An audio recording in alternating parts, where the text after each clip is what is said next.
سونا ہوتا ہے جس کے لیے ایک تولہ تقریباً 80,000 گھڑی کے طور پر بکتا ہے، لیکن وقت اس سونے سے بھی زیادہ قیمتی ہے۔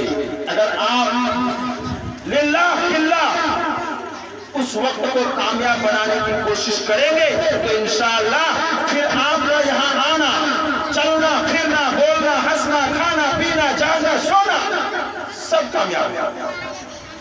لیکن اگر آپ اس کو کامیاب نہ بنانا چاہیں، اپنے وقت کو اگر آپ برباد کرنا چاہیں گے تو پھر یہ ہے کہ ہم آئے تھے، جیسے عربی کا مقولہ ہے الان کما کان، جیسے خالی ہاتھ آئے تھے ویسے خالی ہاتھ چلے جائیں گے، جیسے خالی ہاتھ آئے تھے ویسے خالی ہاتھ چلے جائیں گے، تو پھر بعد میں پچھتانے کے سوا کچھ نہیں ہوگا۔ اور اس وقت کیا ہوگا، پچھتانے سے کیا ہوتا ہے جب چڑیا چگ گئی کہ میں آخر میں اب ایک کتاب دیکھا احیاء العلوم، جو امام غزالی علیہ الرحمہ اپنے وقت کے سب سے بڑے بحر العلوم ہیں، اس کی تمام تصنیفات میں کتاب ہے احیاء العلوم، یعنی کتاب کا نام ہی سے محسوس ہوتا ہے کہ اس کتاب میں کیا لکھا ہوگا۔ احیاء کے معنی زندہ، یعنی اس کتاب کو پڑھنے والا گویا کہ علم کو زندہ کرنے والا ہے۔ اس کتاب کو جو پڑھے گا علم کو زندہ رکھے گا، اس کتاب کے موافق اگر جو چلے گا تو علم میں زندگی آئے گی، نورانیت آئے گی۔ اس میں طالب علم کے تقریباً 10 آداب بیان کیے، پورا تو ابھی اس کا مکمل ہو نہیں سکتا کہ 10 کا 10 سنا دیا جائے، یہ کم وقت میں غیر ممکن بات ہے، لیکن میں اس سے ایک دو بات جو آپ کے لیے بہت ضروری ہے سنانا چاہتا ہوں۔ دعا کرے کہ اللہ سننے سے پہلے عمل کی نیت کرنے کی توفیق عطا فرمائے۔ کیا عمل کریں گے بھائی؟ عمل کریں گے سب آپ لوگ؟ ان 10 آداب میں جو سب سے پہلے ادب لکھا ہے وہ ہے اپنے آپ کو معصیات سے پاک کرنا، اپنے آپ کو گناہوں کی گندگی سے صاف کرنا، اپنے دل کو خدورت اور ساتھ ساتھ نجاست سے باہر کرنا۔ اس کی مثال ہے جیسا نماز پڑھنے والا اللہ کی عبادت کرنا چاہتا ہے، لیکن عبادت کرنے سے پہلے کچھ شرائط ہے عبادت کی۔ اگر کوئی انسان نماز پڑھنے والا نماز پڑھنا چاہے تو بتائیے نماز بغیر حدث اصغر اور حدث اکبر کے پاک کیے ہو جائے گا کیا؟ حدث اصغر ظاہری ناپاکی کو دور کرنے کے بعد وضو کرنے کو کہتے ہیں، اور ایک آدمی بڑا ناپاکی میں ہے جس کو حدث اکبر کہتے ہیں۔ اس سے پاکی کے بعد اگر آپ نماز پڑھنا چاہیں گے تب نماز ہوگی۔ تو ایک طالب علم جو دین کا علم حاصل کر رہا ہے اس کو بھی اپنے دل کو ان تمام حدث اصغر اور اکبر سے پاک ہونا ضروری ہے۔ احیاء العلوم میں جو لکھا ہے کہ یہ دل ایک ایسی چیز ہے کہ انسان ظاہری صفائی کو تو جانتا ہے، کپڑے پاک ہو، جسم پاک ہو، انسان کے جسم کے ہر حصے میں ناپاکی لگی نہ ہو، یہ ظاہری ناپاکی ہے۔ لیکن باطنی ناپاکی کیا ہے؟ باطنی ناپاکی یہ ہے کہ ہر طالب علم، ہر پڑھنے والے کو چاہیے کہ سب سے پہلے گناہ اکبر جس کو گناہ کبیرہ کہتے ہیں اس سے پاک ہو۔ گناہ کبیرہ سے اپنے آپ کو پاک کرے۔ دوسرے نمبر پر گناہ صغیرہ جو چھوٹے چھوٹے گناہ ہیں ان سے بھی اپنے آپ کو بچائے، تب جا کر کے اس کو علم کامل آ سکتا ہے۔ کیوں؟ اس لیے کہ علم یہ اللہ کا نور ہے۔ کس کا نور ہے؟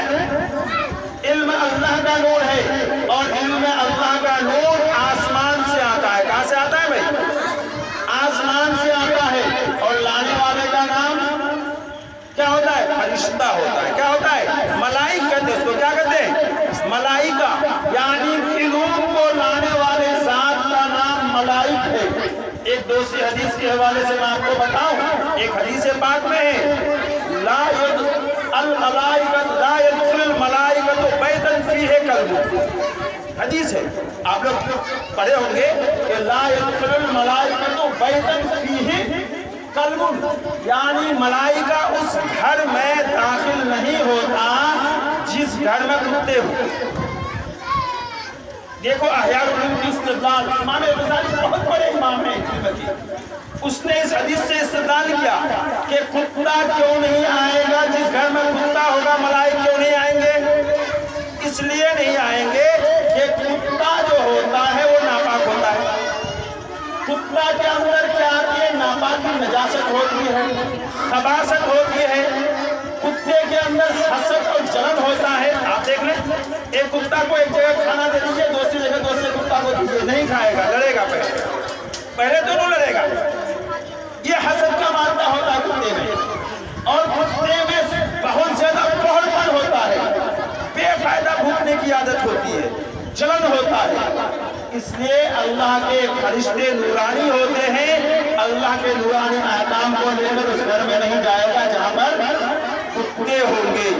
امام غزالی نے استدلال کیا کہ اس کتے کی مثال انسان کے دل میں حسد، کینہ، تکبر، بغض اور گناہ کبیرہ ہے کہ جس دل میں گناہ کبیرہ ہو، جس انسان کے پاس گناہ کبیرہ اور صغیرہ کا ارتکاب ہوتا ہو، حسد ہو، تکبر ہو اور جلن ہو، اس دل میں بھی اللہ کا علم نہیں آئے گا۔ اس دل میں بھی اللہ کا علم ہے۔ ایک آدمی کوشش کرتا ہے پڑھنے کی، 1000 کوشش کرتا ہے، لیکن دل پاک نہیں، دل صاف نہیں، اس کی تمام تر محنتیں بیکار ہو جاتی ہے بچوں۔ کیوں؟ اس لیے کہ اس کا دل صاف نہیں ہے، اس کا دل صاف نہیں ہے۔ حدیث میں اسی بات کا استدلال ہے۔ دوسری جگہ قرآن سے استدلال کیا ہے احیاء العلوم میں، کیا؟ انما المشرکین نجس۔ دیکھیں، انما المشرکین نجس، کہ مشرک کافر تو ناپاک ہیں۔ کیا آپ نے دیکھا ہوگا غیر مسلموں کے اس کے جسم پر ناپاکی لگی ہوتی ہے؟ نہیں، اس کے کپڑے ناپاک گندے ہوتے ہیں؟ نہیں ہوتا، بلکہ وہ بھی غسل کرتا ہے، نہاتا ہے، کپڑے دھوتا ہے، اس کے ظاہر تو پاک ہوتا ہے، دل ناپاک ہوتا ہے۔ اور دل ناپاک ہونے کا مطلب یہ ہے کہ ان کے دل میں برائیاں ہوتی ہے اور ان کے دل میں خرابیاں رہتی ہے۔ وہ ہمیشہ حسد، بغض اور کفر، الحاد کو اپنے اندر جمائے رکھتا ہے، جس کی وجہ سے اللہ کے طرف سے جو نورانیت القاء ہوتی ہے وہ نہیں ہو پاتی اور ایمان کی دولت سے محروم ہوتا ہے۔ اس لیے مشرک کو نجس کہا اللہ نے۔ انما المشرکین نجس، نجس کے معنی ناپاکی۔ ناپاکی کیا ہوتی ہے؟ اچھی ہوتی ہے کہ خراب ہوتی ہے؟ خراب ہوتی ہے۔ اس لیے عزیز بچوں، ہم سب کو پڑھنے کے لیے سب سے پہلے اپنے آپ کو معصیات سے بچانا ہوگا۔ کیا ہم لوگ گناہوں سے بچیں گے انشاءاللہ؟ کون کون بچیں گے؟ ہاتھ اٹھائیے۔ ماشاءاللہ۔ گناہ صغیرہ تو عام طور سے ہاتھ نیچے کیجیے، گناہ کبیرہ سے بچ جائیں، گناہ صغیرہ سے بچ کر کے نبی کی سنت کو اپنانے کی کوشش کریں۔ ہر کام میں نبی کی سنت، کھانے بیٹھے تو نبی کی سنت کو اپنائیں، کس طرح کھانا چاہیے، پانی پئیں تو نبی کی سنت کو اپنائیں، کس طرح پانی پینا چاہیے، اگر ہم ایک دوسرے کے سے جا رہے ہیں تو کوئی کسی سے ملاقات ہو تو کیسے پیش آئیں، سب سے پہلے سلام کریں، السلام علیکم ورحمۃ اللہ وبرکاتہ، یہ نبی کی سنت ہے۔ کسی سے ملاقات کریں تو خندہ پیشانی سے ملاقات کریں، چونکہ یہ بھی نبی کی سنت ہے۔ اور نبی کی سنت سونے میں، جاگنے میں، اٹھنے میں، بیٹھنے میں، تمام چیزوں میں جب آپ نبی کی سنت کو زندہ کریں گے تو آپ کے دل صاف ہوگا۔ کیا ہوگا؟ پھر اللہ کا علم، نور جو ہے آپ کے دل میں خود بخود اترنے لگے گا۔ کیا ہم ایسا کریں گے انشاءاللہ؟ اللہ ہم سب کو کہنے سننے سے زیادہ عمل کی توفیق عطا فرمائے۔ مچھلیاں پانی میں، ذرہ خاک میں، برگ و شجر، مچھلیاں پانی میں، ذرہ خاک میں، برگ و شجر، نیک عالم کو دعا دیتے ہیں ہر شام و سحر۔ اگر آپ نیک بن جائیں، اچھا بن جائیں تو انسان دنیا کی تمام مخلوق آپ کے لیے دعائیں خیر کرے گی انشاءاللہ۔ آپ نیک بنیں گے انشاءاللہ۔ اللہ ہم سب کو اس پر عمل کرنے کی توفیق دے۔ وآخر دعوانا الحمدللہ رب العالمین۔ ٹائم زیادہ ہو گیا کیا؟ 5 منٹ زیادہ ہو گیا؟ چلیے جائیے۔